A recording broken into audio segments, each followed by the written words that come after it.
Ladies and gentlemen, we are here with, well, now a UFC fighter, Concrete Clayton Carpenter, but That's right. officially not Concrete, I guess, right? I heard you didn't tell the announcer to say that, right? Yeah, I don't put it down on the paper. Yeah. The name's for Instagram. Yeah. It's Yeah. it's whatever. But you can call me, bro. Call me Concrete. That's chill. All right. Well, you guys, if you don't know him, he just came off a massive performance on the Dana White Contender Series. Picked up a really exciting win against probably that's the best opponent you've faced by far so far. Would you agree? I mean, 100%. And it was he was a lot bigger than I thought. My weight cut down, which he dove deep in his weight cut, yeah, and to say, maybe that's didn't last throughout. Uh, it could have been a combination of that and me chopping those legs, yeah, but yeah, couldn't. yeah. When I like had to do a double take when I was watching. I was like, is this guy not a featherweight? Like, did they not mess it up? Like, or is he at least a Yeah, bantamweight? It's a right, big weight right, cut, but yeah, and I thought I was big for my weight class. yeah. Well, Not that. so I feel like if you guys don't know, you're basically the next I guess I don't know, next generation of MMA fighters. You're just very well rounded. You have accolades everywhere. So I was curious, you talked about you started training at 5. Could you just talk about like the early training in your Okay, career? okay, yeah. So, so when I was 5 years old, uh, my old man tried to put me in all kinds of sports, uh, baseball, all of like the regular stuff. And I guess he told me that I wasn't having it, and I was more interested in like the arts, the martial Yeah, arts, like karate, boxing. And, I wanted to do boxing, and he put me. And so at the age of 5, I I sing every day, since, and I first started off with Shotokan karate and weapons and judo, and that jeez, was kind of like that was my base. And I believe when I was 6 or 7, when I was old enough to go to wrestling camps, is when he put me in the Sun Kissed Kids wrestling program. And I don't know if you're aware of that, but it's a pretty it's a pretty big wrestling camp over yeah, here in AZ. okay. And you're originally from Arizona, though, right? Correct. Yeah. Um, Well, I forgot to ask right away. I was curious how the eye's doing. You said you just got the stitches removed. Uh, Is there any like, Ain't no thing. Nah, I just got. Yeah, you can't really see it, but yeah, it. no orbital damage or anything that might Nah. put you out for a while? Well, that's good. Nah. That's good to hear. But speaking of being out for a while, getting back in, you talked about getting on that 281 card, fighting at MSG. But like really like the timeline, what's seeming like, I don't know what you want next because everyone's wondering what's next for you. Right, right. Everyone's been asking me, man, and I haven't really humored the idea. I've kind of just been, and it didn't even really set in until like yesterday and today Yeah. is when it actually started like feeling real. Yeah. But and then so now I've been thinking about it, and I can't really say as far as like Yeah. but I want to fight before the year's up, Yeah. and that's my plan. I don't know if they'll put me in Madison Square Garden yet. We'll see. Yeah. uh, you'll know. Yeah. You'll know Yeah. yeah. So in the like afterwards, you cut a pretty cold promo, like saying just how it feels right to be a flyweight or to be signed by the UFC and be officially Uh-huh. UFC. So I'm curious, What was like the Yeah. feeling like when you left the Apex, when you have that contract in front of you with the UFC logo and your name Mhm. signed on it? What was the feelings like after? You said it just became kind of started to feel real, but I mean, talk me through that. Like, When when there was one moment when I was in the warm-up room and I had my own room. I got the TV up there and I hear that ESPN sound. Dun-dun-dun, dun-dun. And you know, like the whole intro, and then it's me, and then it's my promo. And that's when it felt real. That's when I was yeah, like warm, you know, I'm just in my mode, just fucking in my zone. yeah. And I hear that sound and I'm like, oh, I'm like, damn, I'm like, it's really about to go down. And it felt really good. Yeah. Well, I guess Dana, I mean, you kind of talked about this afterwards, and even now you kind of mentioned a little bit of like almost disappointment in it. And Dana even mentioned you made maybe a few mistakes in there, things you can improve on. So like if you had to look back, have you watched the fight back? Actually, that'd be the first thing I want to know. I've watched it, I've replayed it, Yeah. dissected it. Pretty pissed that Yeah. he was able to listen to the third bell. Yeah. And it was a learning experience. And I'm very fortunate to have learned so much with the win. Yeah. But I'll give you a little bit of my mental going through it. If I would have taken him down and subbed him, you know, that doesn't really, it's proven that that doesn't really get contract. Yeah. You know, that wouldn't Yeah. have gotten me like a for sure like ding. And you go out there, I've had homies that have went out there, got a quick KO, knock him out in the first round. Track. Oh, I'll see you again. Yeah. See you again. You know, and I wasn't having that. So I was going out there trying the most dominant way that I could to get me that contract. And there was mental parameters that I had on myself, and I believe that I felt like I was too scoped in to the specified combinations that I've created for him specifically. And I felt like God, you know, I just with just so specific, and I like stick to the game plan, and I won pretty instinctively. Like, and he couldn't, you know, he started having trouble walking. He couldn't. Yeah. I took by fucking chopping up his legs, and you know, I was just in there floating, you know, doing my thing Yeah. and winning at like an airtight, decisive way. But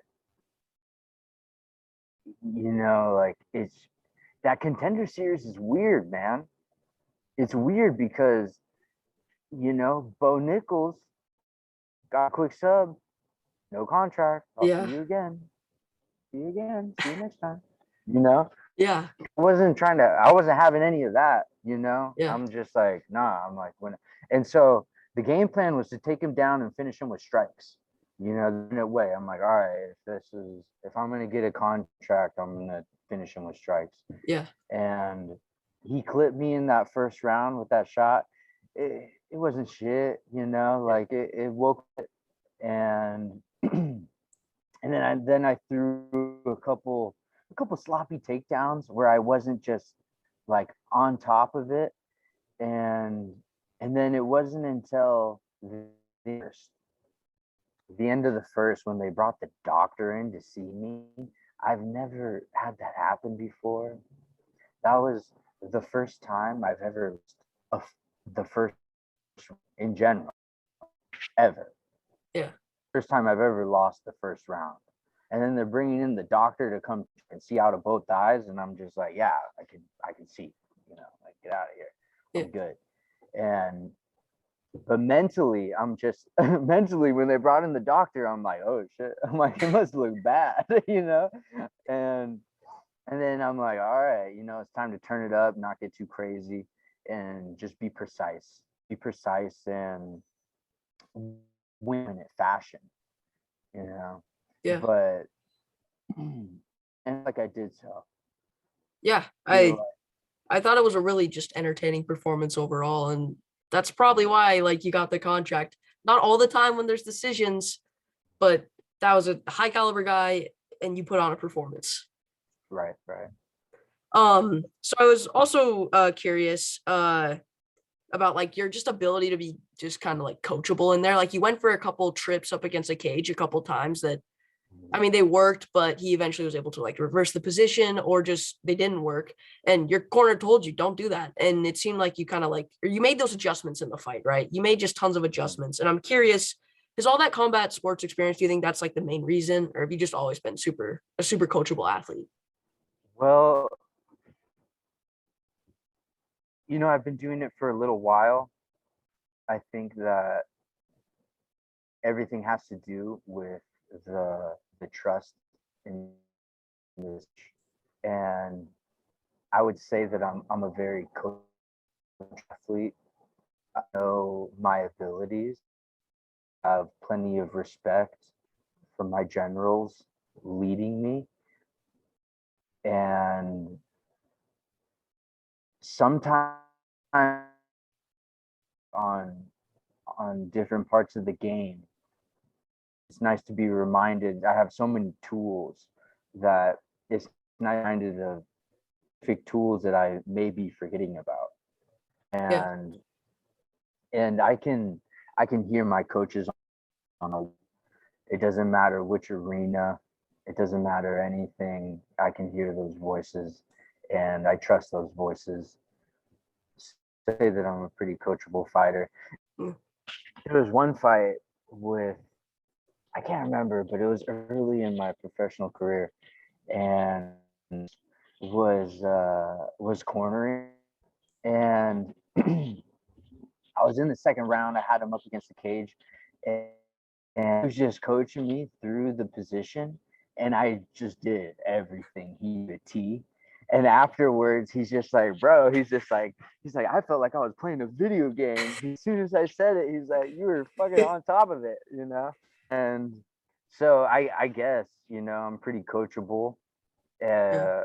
with the ability to elaborate on myself. Yeah. Like, by Well, myself. just a couple more. I don't want to keep you too long, but I was curious. No, you're good. Well, I was curious, in your opinion, just looking at yourself from the outside, what do you think is your strongest, like, just skill set in the octagon? Because you're so well rounded. Is there any way you lean? You kind of glitched out. Can you say that again? Oh yeah, sorry. You're good. You're good. What do you think? What do you think is like your like best area to go to take a fight to? Like, is it your grappling, your striking? Are you like a better kicker? Are you a better puncher? Like, what like part of your game do you think it like stands out the most? That's a good question. A lot of people ask me this question, and it, it kind of puzzles me every time that I'm asked. And because I've been dedicating my life since I was 5 years old to conquering every corner of the game. And I don't know. Like I have my favorites. Like I have my things that I like. Yeah. Jiu-jitsu to the core. The ground is my home. But I have a love for striking, Mm-hmm. and developed my mind into the development of my MMA striking. I think it takes a long time for a lot of people to acclimate themselves to the small gloves. The transition from to the small gloves is quite the journey. Yeah. On which kind you are. will dictate how hard it be. So you glitched out. I have a Sorry. question. You're good. Your question. Yeah, man. Ready? I'm ready. I'm ready to chop that neck. I'm ready to take you to the ground and have you wondering where you're at. And and then I'm just in my free flow. I feel like a fight was me sticking to the game plan, not switching up too much, as like, some fine tuning in the fight, and just finish him from mount. Yeah. And slice him up on the way. But to go back, I don't do a very snippet of my journey in the arts, and from 5 to 10, 11, right before I turned 11, it was karate, Shotokan karate, weapons, judo, wrestling, a little bit of aikido in there. It wasn't until like right before I turned 11 that I started doing those stuff. I started doing jiu-jitsu, Muay Thai, boxing. And it was when I was 12 years old when I had my first sanctioned MMA fight. And then from there on out, my old man winning every tournament he could, taking me to every event he could. 1 week it was a boxing fight, and like the next week it was jiu-jitsu state championships, and then the following week was like a Muay Thai smoker, and it was, he just lined it up. He lined it up one after another, and it was that made me who I am today. It's all that competition that has built me. And then let's see. Yeah, I'll give you a little history. So you're 16, right? Yeah, I'm 16. Yeah. You're 16. Okay, dude, respect the hustle. Respect the hustle, dude. You're just some Appreciate it, young man. cat. You're just some doing your thing.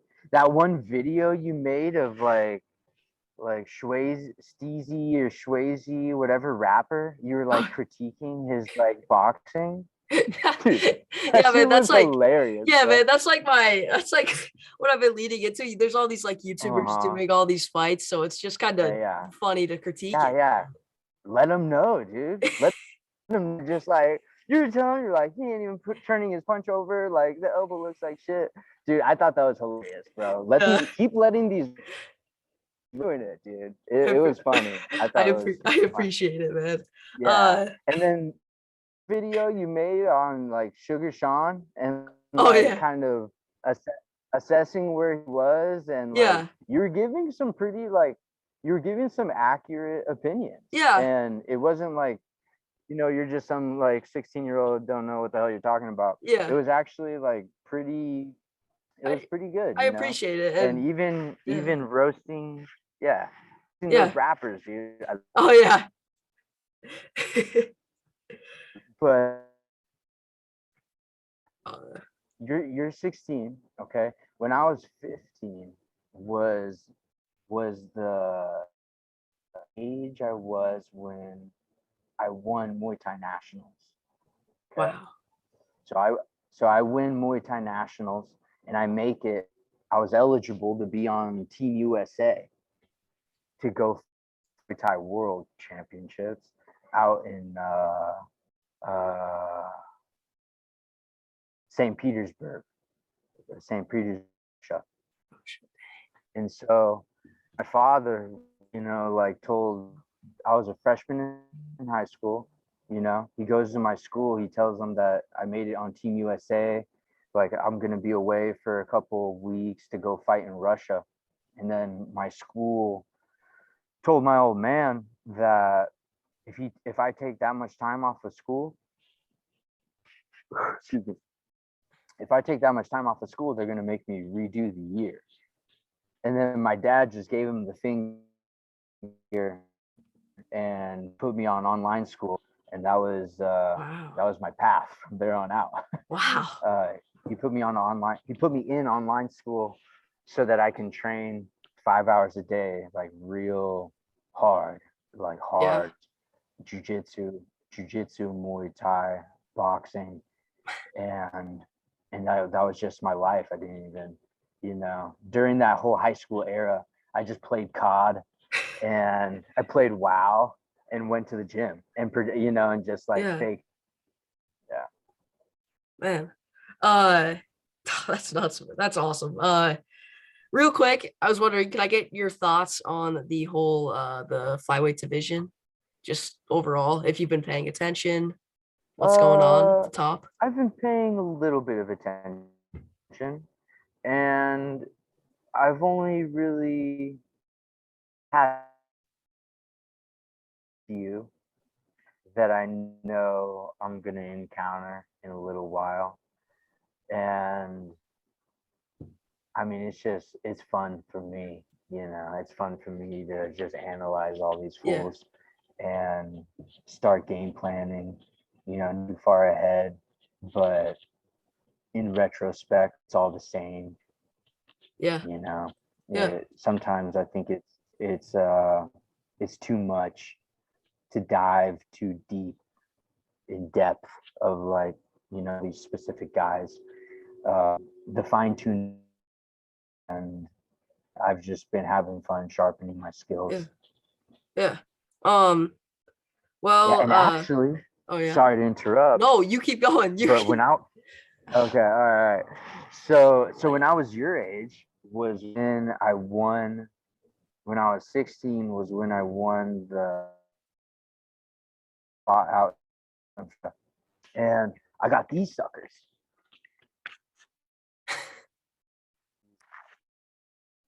I think it's oh, now. it cut out for a sec, dang it. Uh, they're like V modas. I think they're called Oh, V sweet. modes now, or they're pretty tight. I don't go. I just want to get it out. Yeah. They provided the tunes for me in the locker room when I'm scrapped. Jeez. Yeah. Uh well, real quick, I was wondering, can I get your I guess I don't know if you like to make predictions or anything, but for UFC 278 main event, Usman Edwards, are you I guess do you watch the sport? Are you like a fan, or are you just kind of this is me, I'm all about me in this sport. Like I don't care about anyone else. Uh, uh, probably more the second one. Yeah. You know, I I'm more a fan of a few just like select fighters, Yeah. and I mainly just watch like my weight class and just a few. Yeah. I wouldn't say I'm as big as a fan as most. Like I'm probably not as a fan like as you. Yeah. Um, don't really watch anybody who doesn't really stand out to me. Yeah. But I mean, I don't even know about Usman. I don't know. Well, I guess I'm assuming, at least from the people you do watch, I'm assuming you're watching a couple guys from the MMA lab. I feel like that'd be pretty safe to assume. But real Right. quick, is one of the final things I was curious about. Obviously, we got the concretes out there. We got the concrete Right. carpenters. We Yeah. got the we got the cannoneers, we got the Casey Mhm. Kennys, got all these guys that are kind of established. Are there any guys out there that stick out to you as someone that we should be looking out for, any weight class? Premonition. Uh, the fools in the pipeline. Uh, there's a few. Yeah. Yeah. For a second. Um, I think my boy Ezra is gonna make some splashes. I would say my boy Greg Foster. I can see him really well. And he, oh yeah, the homie Levio. Livio. Levio, he's yeah, Levio. He's pretty green as far whereas he's more of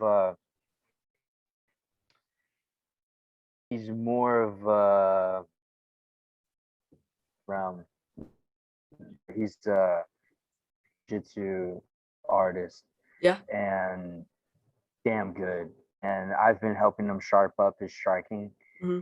and it's been cool. I can see him doing great things. Yeah.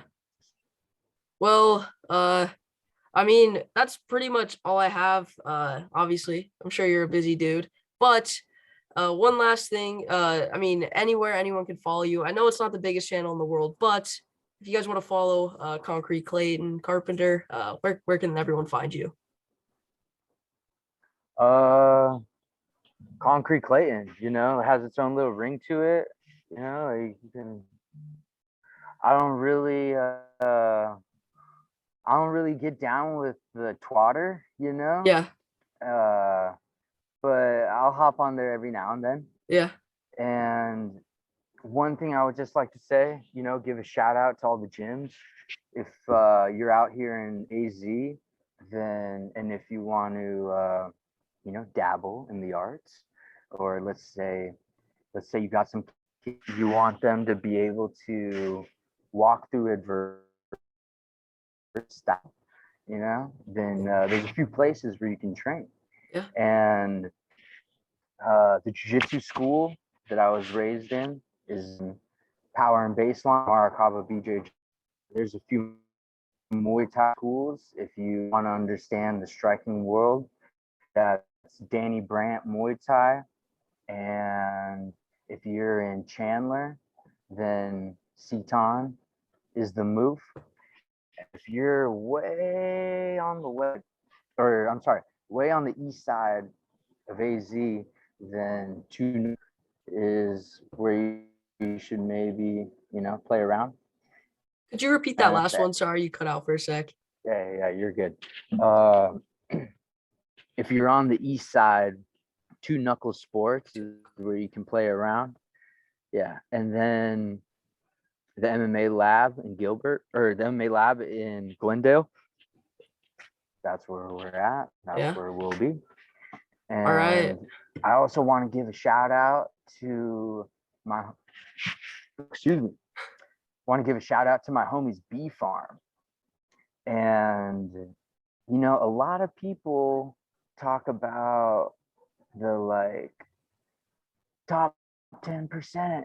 They're like, oh, the top 10%. They're like, oh, there's like a web of people that of 5 people that own all the companies to what you're doing, what you're eating, how you're going about it. And I just think it's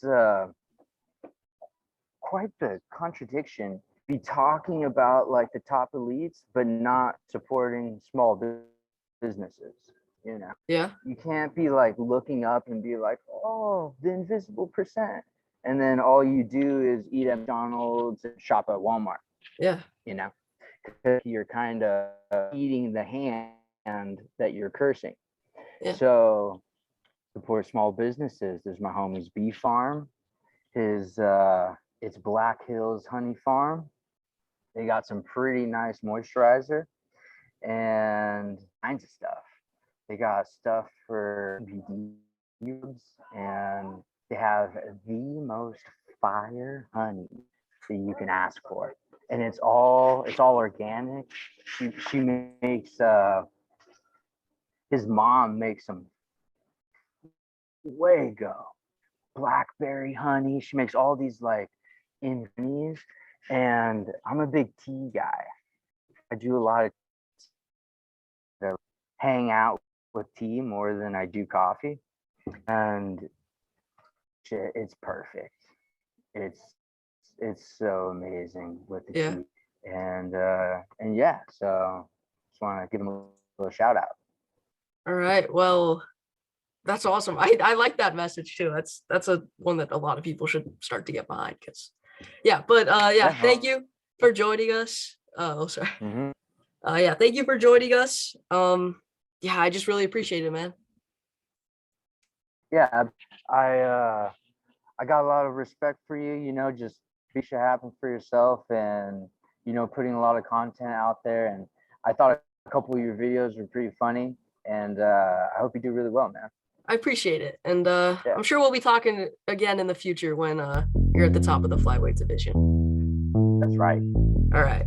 Thank you. All right. Yeah.